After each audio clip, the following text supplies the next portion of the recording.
fired over 500 rounds. Just, I mean, unbelievable. It was like a war zone, and he just kept doing it. And the cops were all pinned down. One of them was bleeding pretty bad. Guys walked in, they looked like they were RoboCop. I mean, they were so heavily armed, and they looked dangerous. The one weapon that we've identified can go through a bulletproof vest at 200 yards. These are very organized, brutal bank robbery suspects. They're killers. The North Hollywood Shootout. It is the story of a bank robbery that went very. The North Hollywood bank robbery, a true story. This incident took place in Los Angeles, specifically in the neighborhood of North Hollywood. The bank that was targeted was Bank of America. Introduction: an ordinary morning that changed forever. February 28, 1997. A calm Friday morning. The sun rises softly over the city. People head into the bank to deposit checks, withdraw cash, and continue their daily routines. Everything seems normal. But at 9:17 a.m., two heavily armed men step out of their vehicle and walk toward the bank entrance. At first, no one understands what is happening. Within minutes, this quiet neighborhood will turn into a battlefield. The men behind the plan. The two men were Larry Eugene Phillips Jr. Emil Matasarianu. They were not first-time criminals. They had previously committed armed robberies and were known for carefully planning their crimes. For months, they prepared. They illegally acquired automatic weapons. They modified their rifles for higher capacity. They built homemade body armor to protect themselves from bullets. They even took medication to reduce fear and pain response. Their goal was simple: steal hundreds of thousands of dollars and escape before police could respond.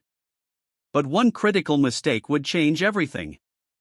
Once inside, one of them controlled the employees and customers while the other moved toward the vault area. Bank staff were forced to open cash drawers. However, the money available was far less than they expected. They anticipated over $500,000. They received much less. Every minute inside increased their risk. Unknown to them, someone inside had already alerted authorities. Police units were on their way.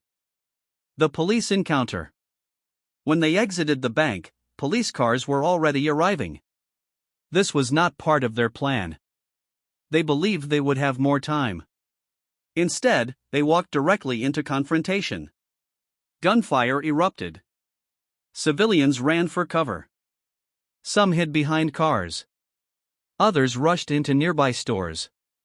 The officers initially responding were equipped with standard sidearms and shotguns, not designed for a confrontation of this scale.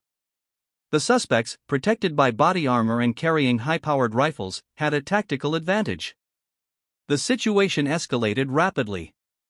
Minutes of chaos. The gun battle lasted approximately 44 minutes. Streets were locked down. News helicopters captured the event live. Millions watched in real time. More than a dozen officers were injured. Several civilians were also hurt. Miraculously, no civilian fatalities occurred. Police struggled initially due to limited firepower. Some officers borrowed rifles from a nearby gun store to match the suspects' weapons. This moment would later reshape police equipment policies nationwide. The attempted escape. One suspect continued moving on foot, firing while advancing down the street. The other attempted to escape in a vehicle. Police adapted their strategy. They targeted vehicle tires. They used armored vehicles for cover. They coordinated through expanding backup units. Eventually, one suspect collapsed after realizing he could not escape. The second suspect's vehicle became disabled after its tires were shot out. He was surrounded by officers. The confrontation came to an end. The aftermath. Following the incident, police departments across the United States upgraded their weaponry. Tactical response training increased significantly. Bank security procedures were strengthened. The North Hollywood Shootout became a case study in modern law enforcement preparedness. What went wrong for them? Investigators later analyzed their motives and preparation. They had planned extensively. They believed superior firepower and armor would guarantee control.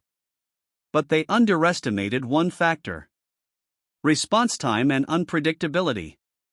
Once events began unfolding, variables changed beyond their control. Planning could not override reality. Media impact. Television broadcasts showed live images of a prolonged gun battle in a residential American neighborhood. This shocked the nation. Debates intensified about illegal weapons, police preparedness, public safety protocols. The incident influenced policy discussions for years. Crime and consequence. When the day ended, North Hollywood was shaken but standing. The bank reopened days later. Most injured officers recovered. But the event left a permanent mark. It was not just a robbery. It was a turning point in American law enforcement history. Two men sought money and power. Instead, they became part of a story that changed policing forever. An ordinary morning became unforgettable. Two men attempted to overpower a system. But in the end, the system adapted and survived.